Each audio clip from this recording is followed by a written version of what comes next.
Let's Okay. see.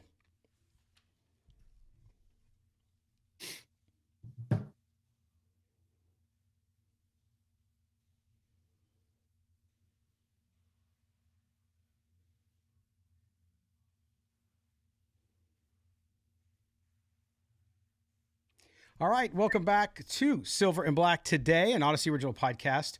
We appreciate you being with us. If you don't already subscribe, please do so wherever you get your audio. If you're watching us on our live Facebook stream after the game, thanks for being with us. Had some technical issues. We usually stream to a bunch of different locations, but of course, just like everything went wrong for the Raiders today in their 3-0 loss to the Vikings, so did some of the technical issues here on our end. So there you go. But we are back. I'm Scott Gulbransen. I'm joined by my good friend, and that is Murf from Raiders Fan Radio, who's going to give us his Voice of the Fans segment here in just a second. But, of course, the Raiders, just a terrible game. I should talk like this, Murf, because it was 3-0, right? So I joked on X.com that I felt like I was covering a soccer game. I mean, 0-0. And there was 2 minutes left in the game, right, until they kicked the field goal. So the Raiders really, I think, take a step backwards here. And it's when you have no wiggle room for error, and you come out and you score 0 points off the bye, that's really, really tough, everybody. So you're going to have to deal with that, unfortunately, and we'll see how that all goes. But Murf, I want to first turn it over to you. I don't know what you're going to say, but I know it'll be good. I know you'll try to find some positives in this 3-0 loss. Murf, do you realize they lost 3-0? Yeah. So here's my big takeaway from this game. Yep. Like Curly used to say, right? Oh my gosh. What a bad football game. I mean, let's not put lipstick on the pig. Yeah. This was just grind to watch, man. This one was rough, and we've had some rough games this season, but this absolutely took the cake. And so I think at this point we've just about been mathematically eliminated from playoff contention. This is the lowest scoring game in the history of indoor football. Like, I mean, come on now. I mean, only the Raiders could do this kind of stuff, and it's What else can you do but laugh at this point? I mean, we've all been, we're all dejected, we're all disappointed, and we all had high expectations and high hopes for this football team, and especially the resurgence of the team under the helm of Antonio Pierce. And so there was a lot of things to look forward to, and there was a lot of excitement, although I knew that we all thought that the playoffs were kind of an outside shot looking in, but we could only hope for the best. And if some things fell in our favor, then the Raiders could possibly be in contention. But listen, man, I mean, at home to get shut out, I mean, that's just, listen, it's embarrassing. I mean, I don't even know how to put it in.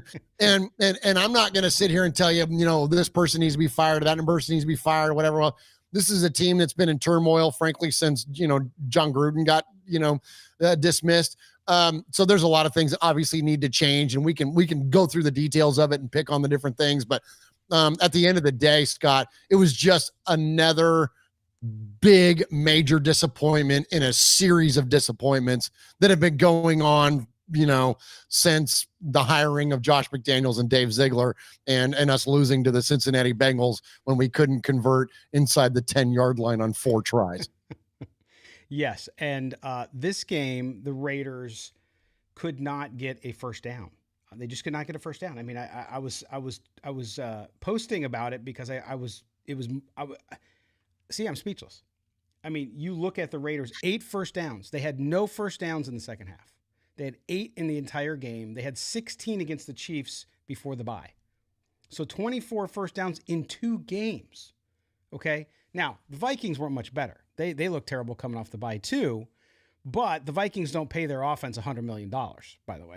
Yeah. And I know, look, it starts with the quarterback, and this is a couple things. And I know watching your show this past week, you had your impassioned plea, and I appreciated it very much around Antonio Pierce and all of that. But I think this game had proved to me, now, I'm not saying everybody's got to agree with me. This game proved to me that I just don't think he's ready to be a head coach. I'm not saying he's not a good man. I'm not saying he's a good coach. And if someone comes in and wants to retain him on staff, that would be awesome because the players love him. But here's what I want you to consider. They go to a bye. They have 2 weeks to prepare for this game, a week and a half, whatever you want to call it. And they just came out completely flat. In that time, we heard a lot of the players talk about, we heard Max Crosby on the Insiders on NFL Network say, hey, no, we want this guy to be our coach. We want Champ Kelly to be our GM. And these guys get it. We want them here. And then they go out and they play like that. So it's hard for me to look at this and say, okay, this is going in the right direction. Do I think it's better than it was? Of course. Antonio Pierce is a good man compared to what Josh McDaniels was. But I will say that this was a tough one to swallow, not good for him. He had no margin for error, I believe, there too. So you look at that. And then you look at Aidan O'Connell. You know, we've always been folks here who've said, hey, look, you got to see what the kid's got. You got to give him a chance. He's not a first-round draft pick, so you got to have your expectations in line. A lot of people's expectations were way too far gone. But he had a terrible game. He just had a terrible game. And it ended terribly. He looked terrible. The negatives with decision-making were there. You saw, and this is, I've had an ongoing feverish discussion with listeners, Raider fans online about denying that you need a mobile quarterback these days. And you saw why. There was 2-3 times off the top of my head where Aidan O'Connell got sacked or got knocked out of the pocket, where if he could move, I'm not saying he completes a pass, but he doesn't get sacked, right? So he at least tries to move. So I think you saw the limitation there. And I'm not saying Aidan O'Connell shouldn't be on the team. I think he'd be a great backup quarterback from what I've seen so far. But I think you saw the limitations of the current personnel, both coaching and players today. And then, oh yeah, you saw Max Crosby just be Superman again. So look, I think this is a realistic outcome from a game.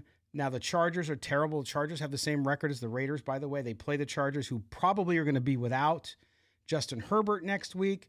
But I don't see any reason why anybody would think that the Raiders will win a game the rest of the year now after you saw what you saw tonight. Wow, that's a lot, you know, and that's frankly heartbreaking, Scott. I haven't watched that game. It really is. It's heartbreaking, but this is what I always say, that, you know, until the Raiders give you, and the critics, and you're being a fair critical right now, by the way, not like Twitter guy 69 Camaro, whatever on whatever. But like, you know, until the Raiders give us a reason to see and or believe otherwise, then anytime there's criticism or negativity lobbied at this team, it's all valid. And it's up to the Raiders. And I hate the word narrative nowadays because it's overused, but the bottom line is, until the Raiders change the narrative, that's what it's going to be. And whether that's on a channel like this where we love the Raiders, or in mainstream media or otherwise, that's how it's going to be until the Raiders do something differently. And when you have a series of disappointments, you're going to be under constant criticism. And again, it makes it all validated. Here's what I will say though. I want to kind of rewind back a little bit and go through some of the things that you said there. Mm-hmm. One of the things about Antonio Pierce, you and I and Mo, and you know, obviously, you know, I love you guys, and you know what I mean? And we know it's mutual. But listen, radio isn't always great when everyone sits around and agrees with each other, right? And so sometimes it's a good idea to have a little bit of a differing opinion, and we're not going to go all Skip Bayless and Shannon Sharp here. But the idea that, you know, we can have a difference of opinion, and I would push back to like that, the idea that I still, despite the failure of today, I still have faith in a guy like Antonio Pierce. And here's why, is that I feel like he's not an X's and O's guy like we are accustomed to some of the high-profile coaches in the league. When you look at Sean McVay, when you look at Andy Reid, when you look at some of these guys, they're hardcore X's and O's guys. And I think that a lot of times we as fans, or even just viewers and journalists like you all, like when you look at the coach, we have an expectation that they're going to be highly proficient in those areas in terms of calling games, calling plays, doing those things. But in all actuality, when you really boil it down, the head coach is a CEO. He's responsible for the leadership and the organization of his constituents, which in this case is a football team, and the coordinators are responsible for the X's and O's. So if we're going to hold Antonio Pierce accountable for the lack of proficiency on offense, we should also hold him accountable for the success on defense, which if we'd have came away from this game and said, okay, the Raiders are going on defense are going to hold the Minnesota Vikings to 3 points amidst the quarterback change and everything, we'd all be going, oh yeah, Raiders are going to run away with this damn thing. But we have a deficiency on offense because that's the void that was left by stupid Josh McDaniels, his fat ears, and Mick Lombardi. So I hold that regime way more accountable for the lack of productivity than I do Antonio Pierce, because I think that Antonio Pierce has demonstrated his ability to lead. And what is he great at? What is his expertise? Playing damn defense. And look what we're doing pretty good. Playing damn defense. Now we just got to get this offense figured out and hopefully get it figured out before we lose a guy like Davante Adams in the process, or even Josh Jacobs for that matter. And the other thing I'll say too, real quick, the limitations that we have at quarterback and have clearly shown up here now with Aidan O'Connell, you guys are totally right. I mean, and while I still kind of am in the camp that at the end of the day, when you look at teams that hoist Lombardi trophies, they have good defenses, they can run the ball, and they don't turn the ball over. Like, that's the bottom line. Absolutely. And so you made a great point that a lot of those guys that people point at, Nick Foles, Matt Stafford, Joe Flacco, blah, blah, blah, those guys that Brady and Mahomes, clearly Manning, Eli, and his brother, they've that version of the offense or of the NFL has started to age out. Well, I still think there's a little bit of truth to all of that. And I still don't think it's a completely lost concept that as long as you do those three things that you can win with a pocket passer. But I hear you guys loud and clear, and you look at a game like today, yes, you need to have somebody that's proficient in the pocket to win in the postseason. But if you can't get to the postseason, then it's who cares? Like, you've got to have someone that can get us that far. And I'm with you on that. That lack of mobility showed up today. And there was one other thing about O'Connell that kind of got me today. I was like, oh gosh, when he was a little long holding onto the football. And then when he finally decided to get rid of it, he chucks it out of bounds and gets an intentional grounding with a guy wide open onto his left-hand side. Yeah. It's like, dang it. But see, he'll be good over time, at least in a backup role, but I don't see him as a starter in this league. You brought up two good points there when you're talking about a pocket passer. First of all, if you look at the young quarterbacks that are coming out and going in the first, second round, none of them are pocket passers. Now, some of them are a little more pocket passers than some of the others, but most of them aren't. So you're going to see them go away for the most part. But to your point, offense, defensive lines are everything. You have to have those to win in the NFL. Okay. Now, could Aidan O'Connell, let's say you have a mobile quarterback, gets hurt, Aidan O'Connell has to go 8 games, finish the season, go into the playoffs. Yes, he could be successful if he has an all-pro offensive line. That's the point. So if you have somebody who's a statue, like Tom Brady was, because he was, you look at those lines when they won the Super Bowl in New England, they were incredible, right? And you had to, because you could not have a guy that was a pocket passer and not have an offensive line, because it was just getting too crazy in there. So that, I agree with you. I do think, while you're absolutely correct on Antonio Pierce being a good man and a good leader, that does not make him a good head coach. I know it sounds crazy, but I will tell you that preparation is everything. This team had a week and a half to prepare for this game, and they came out and it was terrible. One of the keys I said before the game, Murph, now some of it was quarterback play, so I'll give that to them, is they had to be aggressive on offense the entire game. They also had to be aggressive, which they were at the beginning, on defense with Josh Dobbs. They eventually chased him from the game. That was a good opportunity because he had turned over the ball 6 times in the last 2 games. Okay. So he was primed for that. And the defense did a great job, as you mentioned, overall. Down the stretch, of course, the drive from Nick Mullins, they went down and scored the winning touchdown. But you look at what the offense was unable to do and not getting a first down in the second half, no wonder it happened. So I see that. I just, and again, like you said, we are adults here and we're buddies, but I will just disagree. I don't think he's a bad coach. I think he's not a head coach yet. And those types of things come out when you come out from a bye week. It's the equivalent in basketball. Like, if anybody's a basketball fan out there, of you call a timeout and then you come out and you run a really bad play. You're like, that's what you designed in the huddle? Was that bad play? It's the equivalent of that, right? You can't come out of a bye week and look that flat. I don't know why the guys were so flat. That was the other thing. All the talk about playing for him and they want him to keep him as coach. And then, except for the defense, of course. The defense came out firing, looked really great. Tyree Wilson had a good game. Divine Diablo had a great game. Of course, Max Crosby. So they look good on defense. Again, they're not a top 10 defense, but man, they're playing as hard as they can, and that's all you can expect from them. So I look at this, and I know how disappointed fans are because it was a tough game to watch. I literally wanted to claw my eyes out. There was no fun here. There was no fun. I mean, there was some stuff here and there, and then, you get Hunter Renfrow going, and then he fumbles. And so this game was just really frustrating from that perspective. Watching it, though, it was interesting because I just felt as though I just didn't see any execution. Like, I didn't see them execute as well. Even in the loss to the Chiefs, they weren't great on offense then either, obviously. But they at least were executing, and sometimes they just didn't win out. This game, though, I didn't see a lot of that. Yeah, but I do think they executed pretty well defensively. And so then I go back to the offense, and then again, I've got to look at what the offense and the play calling and the construction of this offenses look like.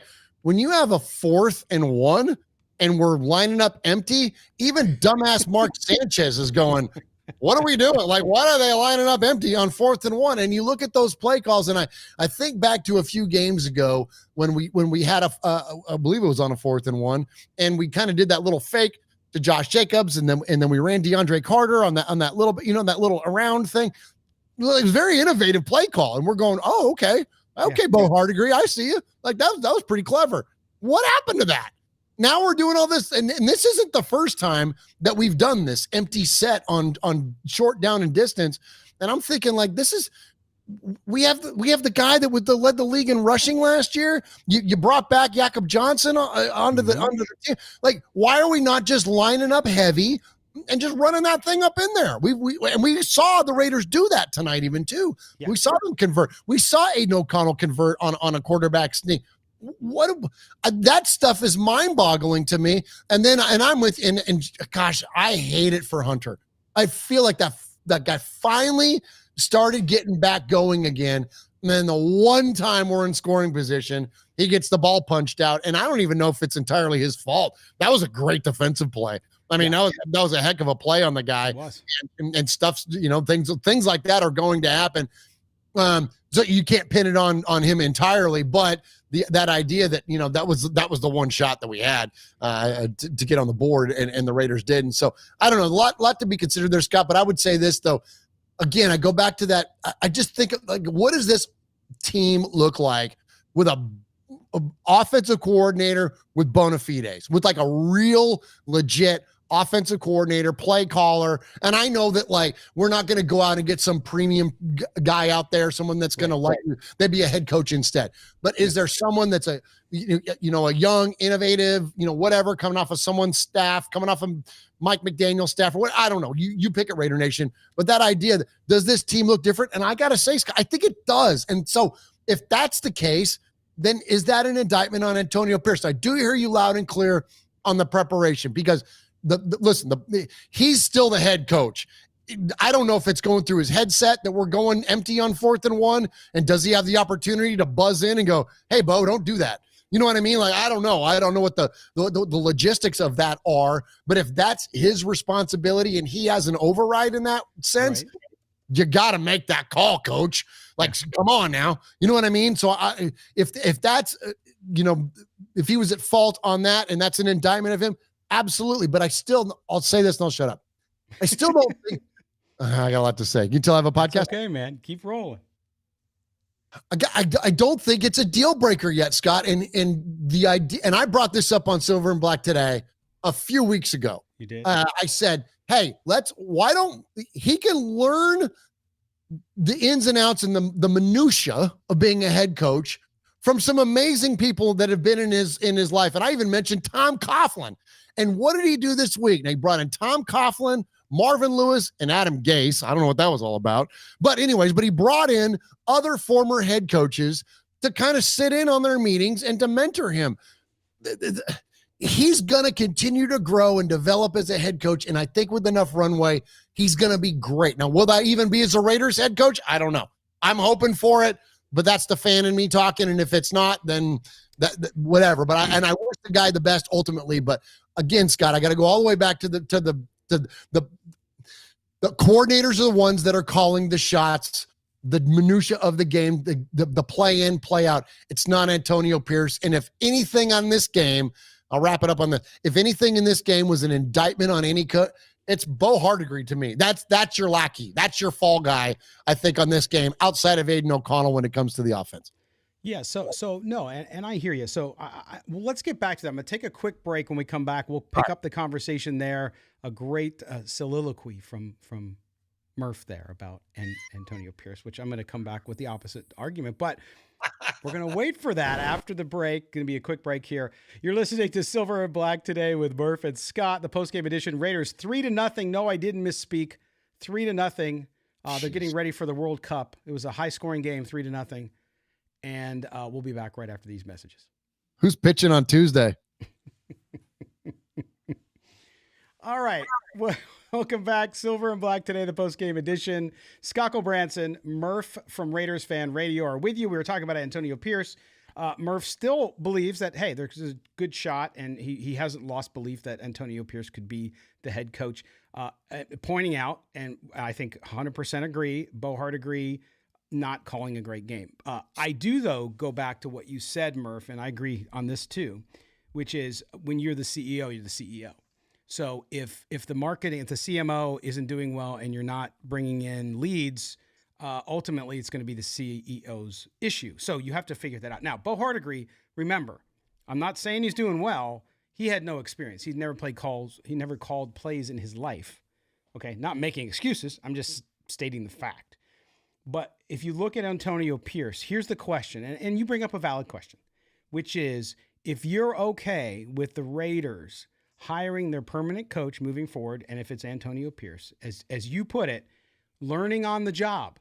If you want somebody to learn on the job, like, for example, I get on a flight down to Nashville on American Airlines and the pilot's learning on the job. I'd feel really comfortable with that. No, I'm just kidding. I know I'm making an extreme example just to make it funny.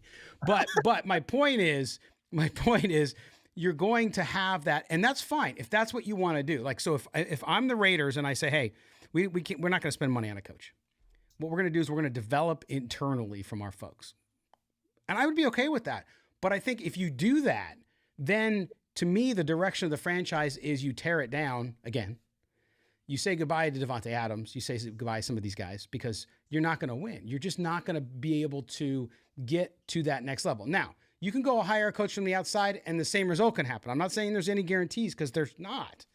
But I do think that it takes time. You're right. You're absolutely right. And what we've seen when Josh McDaniels got fired, do you remember what the record was? 3-5, correct? Yep. So Antonio Pierce has a 1-game advantage on Josh McDaniels this year from a win-loss perspective. He's lost 3 in a row now. And in those 3 losses, the offense can't get going. Now, if that's Bo Hardegree, great.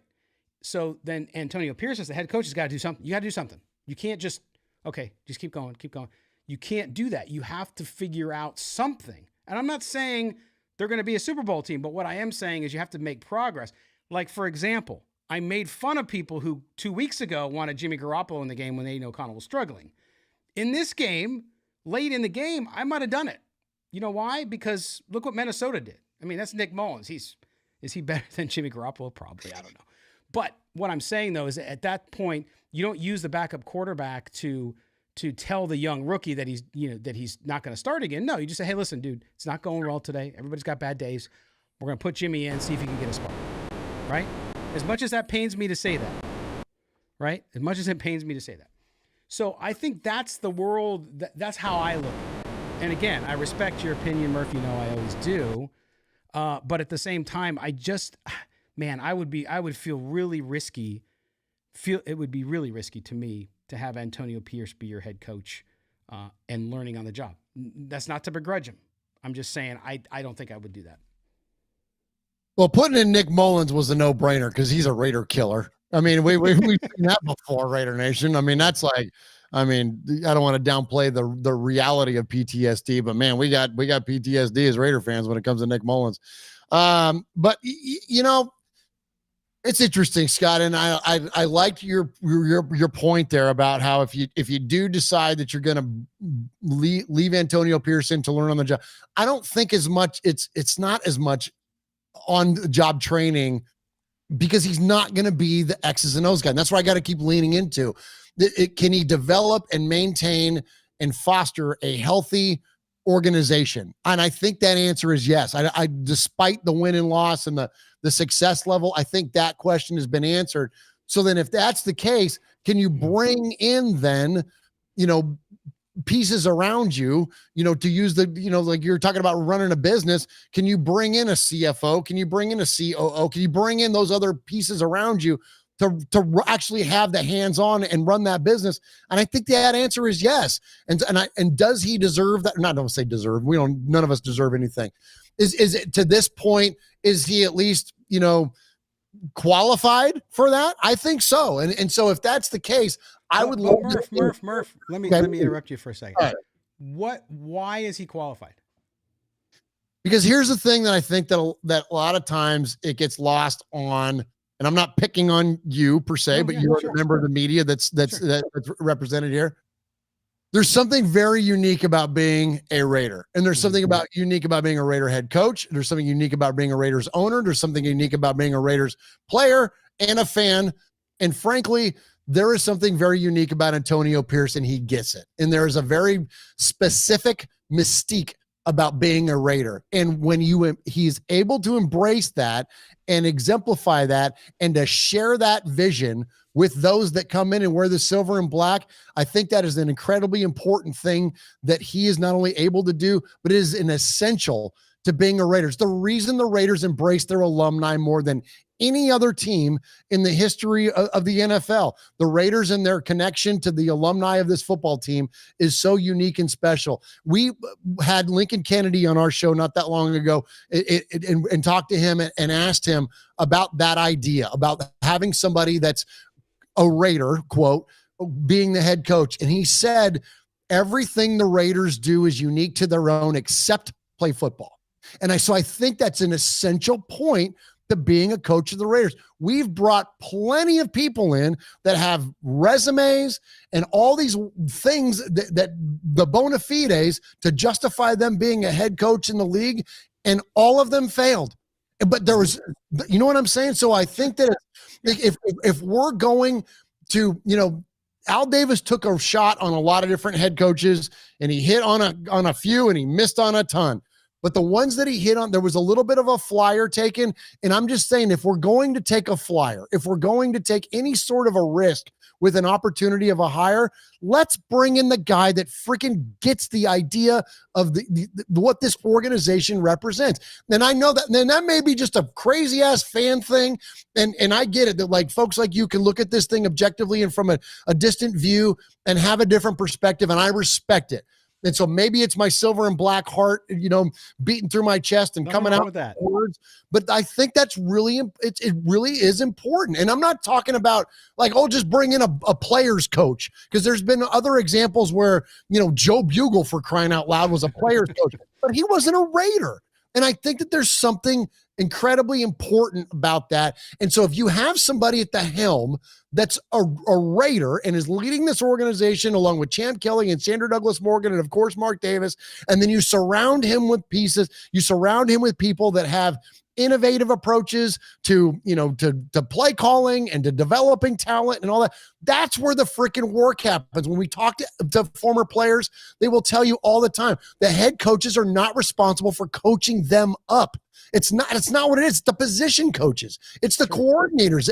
Those are the guys that are responsible for the development of talent, the recruitment of talent, the drafting, all that stuff. It all comes from the guys on the ground. So all you need at the top, you got to have a solid leader, somebody like, again, and that's where I think Antonio Pierce has got it. When you look at someone like, look at the freaking Eagles, for crying out loud. You know what I mean? Look at the way that they're structured. They have amazing coordinators underneath them. And there are plenty of other examples of that around the NFL. When you look at the most successful teams, that the head coach isn't calling plays defensively or offensively.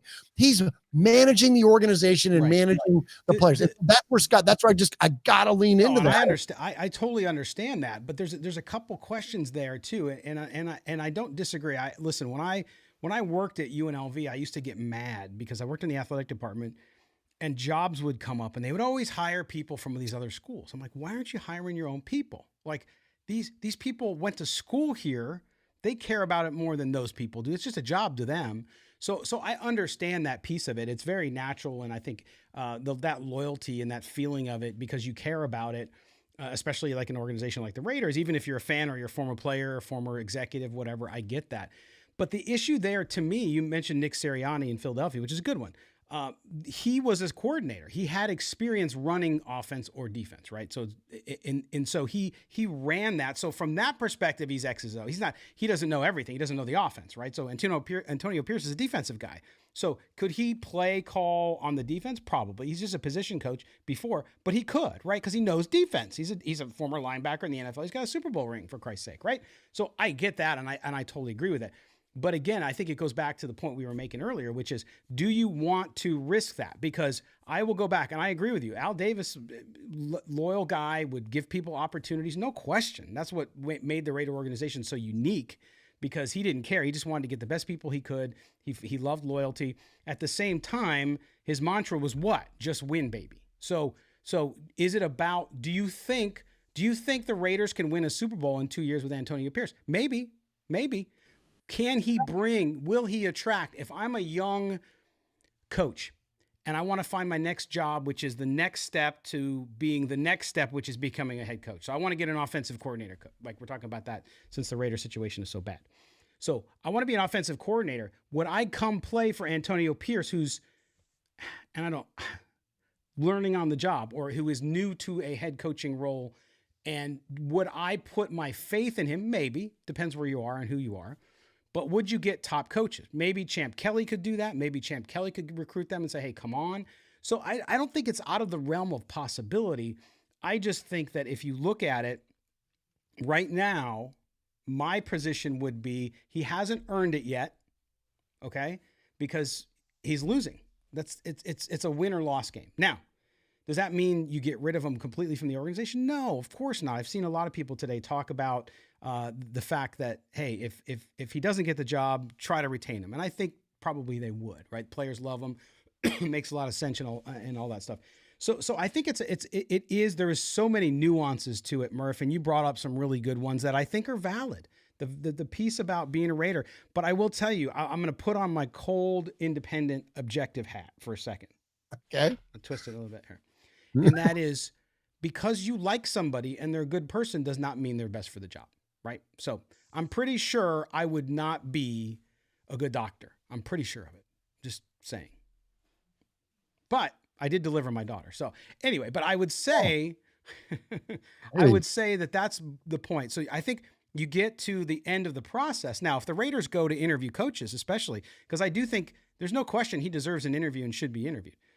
When they get to the candidates, Murph, if he by far is the best candidate they interview, then give him the job. If there are other coaches that have more experience or whatnot, they would have to consider them, right? I can't imagine they wouldn't, but my concern is just that learning on the job thing. But again, I don't have the emotional tie you do, so I understand that and I respect it.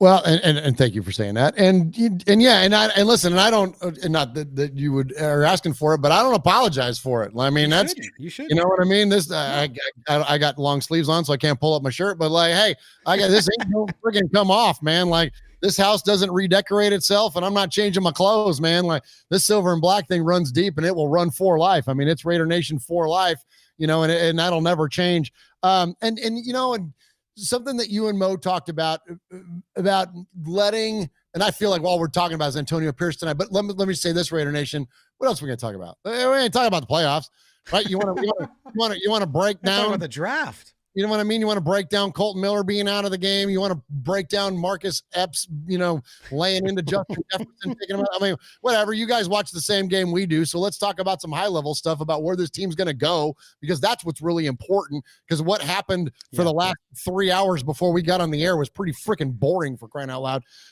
So let's, so I do like this, the spirit of this discussion much, much more. And so anyway, so you and Mo were talking about, crowning him today. And even still, as much as I just gave an impassioned plea for an endorsement of this guy, I'm still not convinced that he's the choice. And I definitely think that it 100% should he be part of the interview process, regardless of win-loss record? Yes. Do I also think that they should be interviewing a bunch of other people? Absolutely, yes. And so if the Raiders go 0-5 in this final 5 stretch, and now we're already 0-1, heading out of it, if there's not some incredible performances that happen, clearly the playoffs aren't going to be on the table for us. There's not an automatic crowning of Antonio Pierce as the head coach. No, and you haven't said that. You haven't said that. Yeah, you know what I mean? So I definitely think that there needs to be something to that, and should. And we'll see what the candidates are. Before we finally fired Josh McDaniels, which took about 6 too many weeks to happen. I was hollering for Jeff Ulbrich, the defensive coordinator for the Jets, who was a shout out Live Oak High School in San Jose represent. I mean, he's a hometown guy for me, and somebody that I really thought would be an excellent head coach candidate, much in the spirit of like a Robert Saleh, Dan Campbell kind of thing. But then when Antonio Pierce emerged, and no one was calling for it. Listen, Raider Nation, and if you're out there and you're thinking that, I was saying Antonio Pierce the whole time, no, you weren't. No, you weren't. Nobody was saying Antonio Pierce. Nobody was. Until he showed up as the head coach of this football team, and you found out that he listened to NWA walking into the Los Angeles Coliseum. Outside of that, all you knew is that he talked shit about the Raiders when him and his Giants used to beat the crap out of us in the Meadowlands. That's all you knew about Antonio Pierce before that. So anyways, all that said, but then once he emerged and we learned all this stuff about him, then we realized, okay, that kind of guy, that Dan Campbell, Bob Saleh, Jeff Ulbrich, here's Antonio Pierce. He's like those guys. So I think that, again, that's another thing that we just have glommed onto as Raider Nation. And even though there's an experience and a youth to his head coaching career, we're like, okay, that's the kind of guy we want to have in house, not this dead-eyed, fat-eared guy like Josh McDaniels that's going to stand up at a podium and freaking, dodge questions from Hondo. Shout out Hondo, no disrespect. Oh my. But listen, we'll end it with this, and then we'll get into some player stuff, because I want to talk about that for sure. Okay. Here's what I think. And this is not any inside information. It's just my own theory. My own theory is, if you think about it, it was kind of odd. So you look at who's around that locker room as a coach. You have Patrick Graham, who doesn't have a lot of experience either, by the way, as a coordinator, only a few years. But he clearly, he fired the offensive coordinator, who was just in name only, and that was Nick Lombardi. Mm-hmm. So you knew that I wasn't going to get the job. So then you think about Patrick Graham. He's a defensive coordinator, right? So you think, no, he skipped him over. The reason I believe he skipped over Patrick Graham was because Antonio Pierce had a close relationship with the players. Players loved him. He was a confidant from them, from what he's told us publicly. Okay. And that's why they love him so much, because they were already going to him. And so Mark Davis, I think, here made a good choice, because he said, you know what?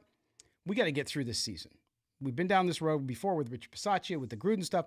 We need a guy who's going to even things out, and he's going to make sure the players are happy. We want to make sure we go back, because this guy was alienating everybody, and he was destroying everyone. And so to do that, we're going to have I'm going to name Antonio Pierce. It was a great move. And I think the right move overall. So we'll see where it goes. And to your point, we'll see at the end of the year what they do and what kind of candidates they have. Now, I think, though, the one thing, and we've talked about it, because we even had the T-shirt, the Irish cannon, all that stuff. We always rooted for Aidan O'Connell to be successful, so the Raiders were.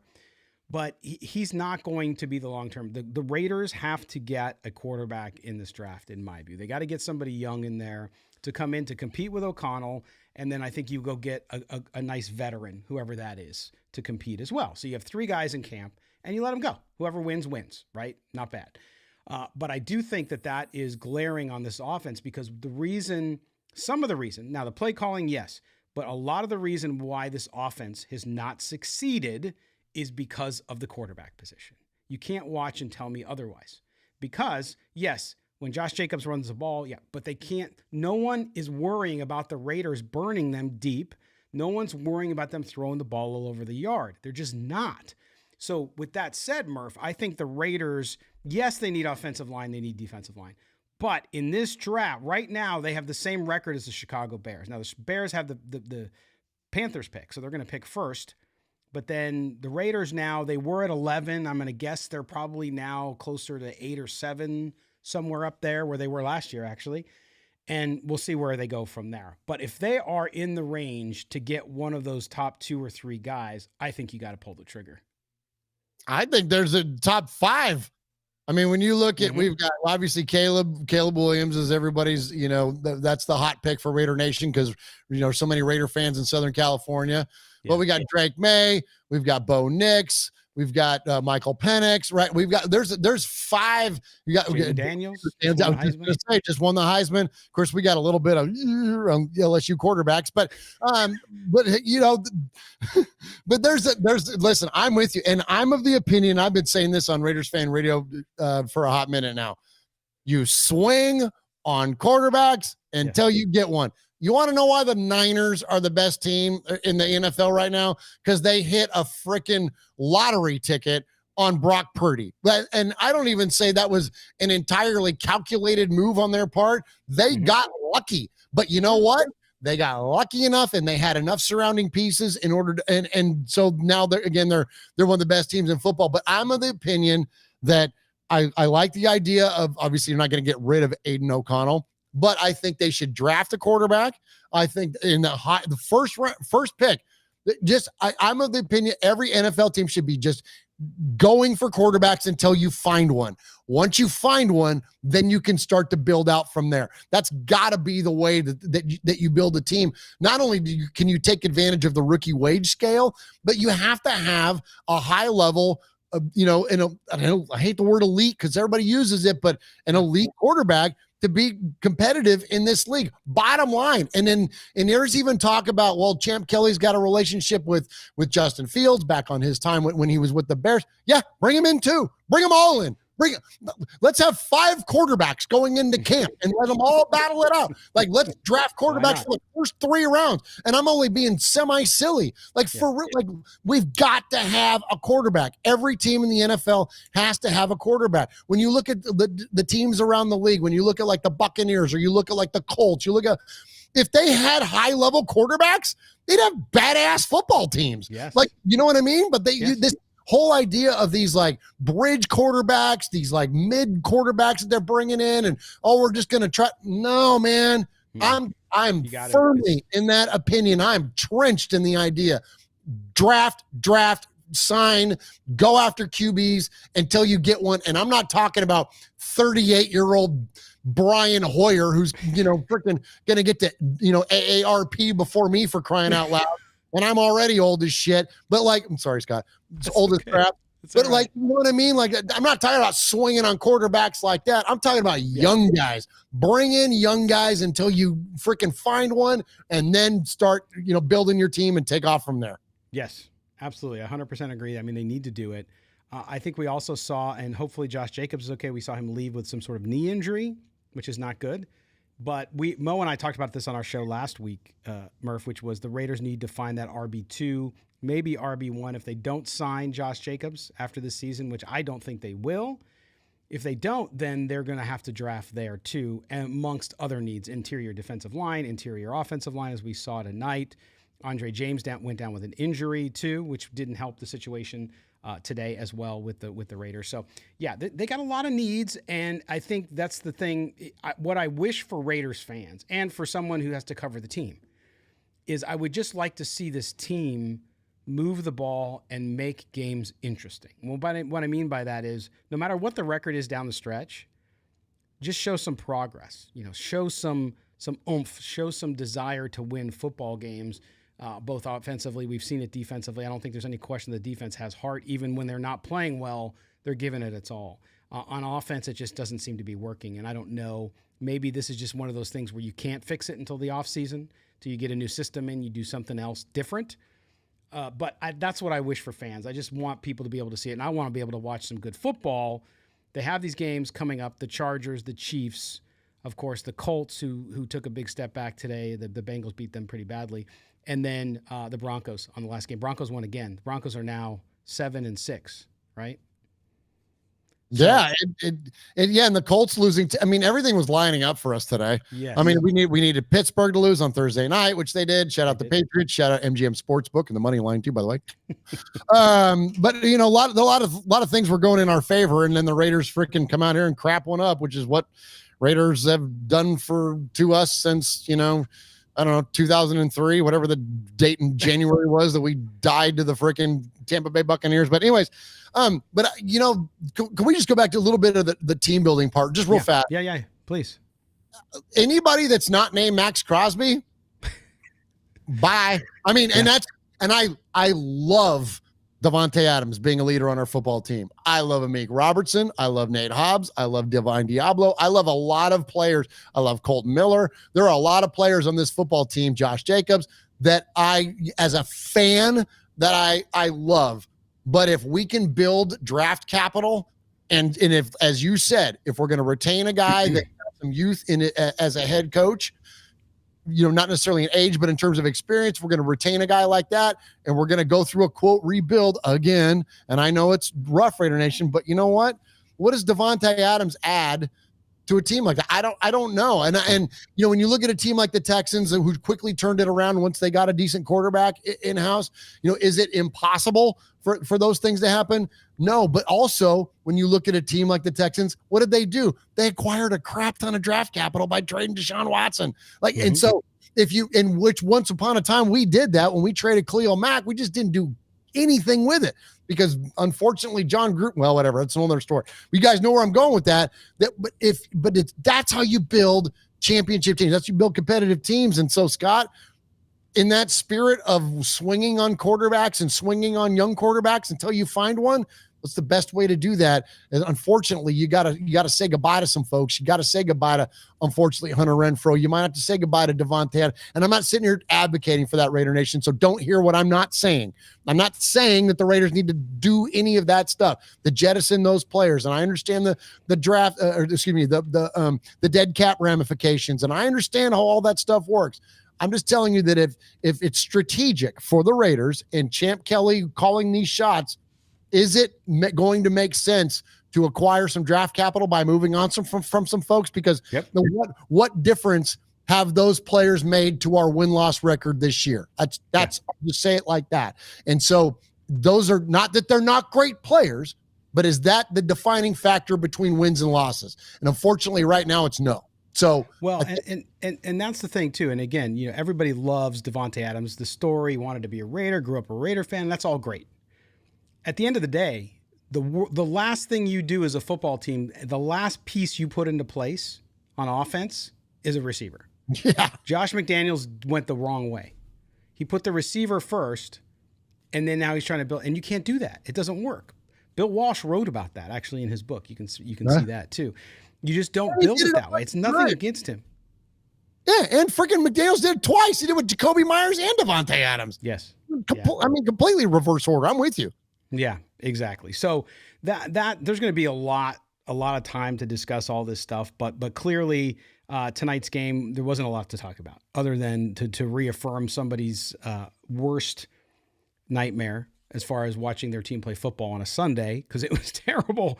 But we appreciate everybody being with us. And Murph, we always appreciate you being here. Of course, we got a $5. I got to go back to the super chats from our guy. It's Oakland Raider Trucker. Yeah, he's always on your show. Yeah, $5 from him. And he says, "Hey, Murph, you woke up from your Facebook doldrums." So there you go, which was your picture you posted earlier today, because you had some mimosas for breakfast. Yeah. Me and love it. We're zonked out waiting to watch the 3:00 game, and I wish we would have just stayed asleep. That's awesome. But tell everybody about the One Nation Foundation, again, as we do every show, so that they can find you and help out folks inside Raider Nation.